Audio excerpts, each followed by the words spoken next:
Well, let's start off and talk about what should have happened last night.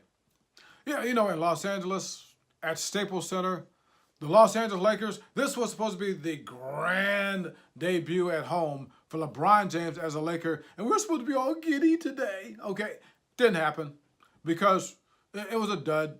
And it was a dud simply because the Houston Rockets won fairly handily. LeBron, mediocre. 24 points. He was 1 for 7 from three-point land. But everybody's talking today about something else. The fight, okay, and the punches. But there's good news, all right? It didn't last for long. That's the entire thing. But let's talk about what happened, all right? Near the end of the fourth quarter, you had James Harden of the Houston Rockets just driving hard down the lane. He gets fouled. Brandon Ingram loses his mind and shoves Harden. So that triggers something that probably was going to happen at some point anyway. On one side of the court, you had Rajon Rondo of the Lakers, and you had Chris Paul of the Houston Rockets. Now remember, they don't like each other. And this goes back 10, 15 years. So this was an excuse, this entire scene was an excuse for Chris Paul to do what he wanted to do anyway, and that is punch Rondo in the face. All right? Now, Chris Paul claims he did it because he said that earlier in the game, Rondo spit in my face. Probably not. Because Rondo was wearing a mouthpiece. Kind of hard to spit when you got a mouthpiece. But anyway, so you had that going on. And then, out of nowhere again, Brandon Ingram was just totally out of control. He started throwing punches. So the officials immediately took control. Teammates took control. You even had LeBron James of the Lakers grabbing Chris Paul of the Rockets and just dragging him out of the scene, taking him all the way back to his seat on the sidelines. I mean, they're friends anyway, but I mean, that was an interesting scene, all right? Yeah, you had Rondo immediately, walk up the tunnel of the Staples Center, knowing that it was, hey, I'm out of this thing. That was all good. And you know what's also going to be good? You know that the NBA is going to suspend these guys for multiple games. And whatever games they get suspended for, they should tag on a few more than that.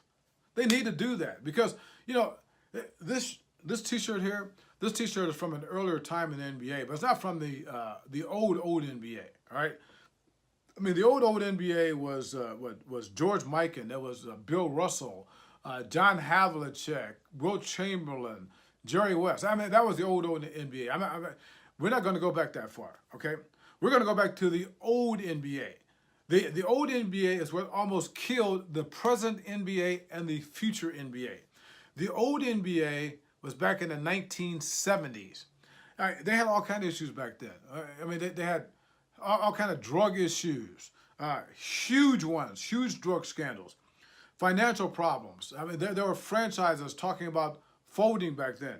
They had a black problem. There were people saying that the league is too black, okay? The National Black Association. Then you also had a fight problem. A lot of altercations on the court, a lot of nasty ones. Nothing had ever before or since topped what happened in December of 1977. And get this, Rudy Tomjanovich, better known as Rudy T, he played for the Houston Rockets. Sound familiar? And he was going against Kermit Washington's Los Angeles Lakers. Does that sound familiar? Lakers Rockets back then, Lakers Rockets last night. Anyway, December 1977, they're going against each other in the game, okay? And Kermit Washington just pops Rudy T in the face, breaks several bones, breaks his nose, gives him a black. I mean, it was bad. I mean, it was so bad that one punch almost killed the NBA. And I'll tell you how bad it was. Back then, this is the NBA on NBC right here, but back then the NBA was on CBS. CBS stopped broadcasting all playoff games live. They did some, but a lot of them were on tape delay. Even when it came to the NBA Finals, I always carry this with me, a miniature NBA Finals trophy.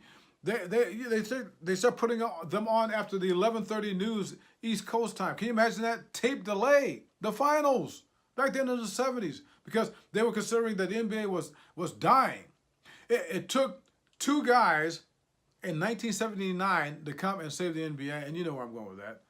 Larry Bird and Magic Johnson. If it wasn't for those two guys, we wouldn't have the NBA we have today. And if it wasn't for the fact that David Stern, the commissioner, came along and said, look, we're going to get rid of these drug problems, we're going to get rid of these fights, we're going to continue the black problem because that black problem is not a problem. All right, look at the record attendance going on in the NBA with all the black players out there. That was never the problem.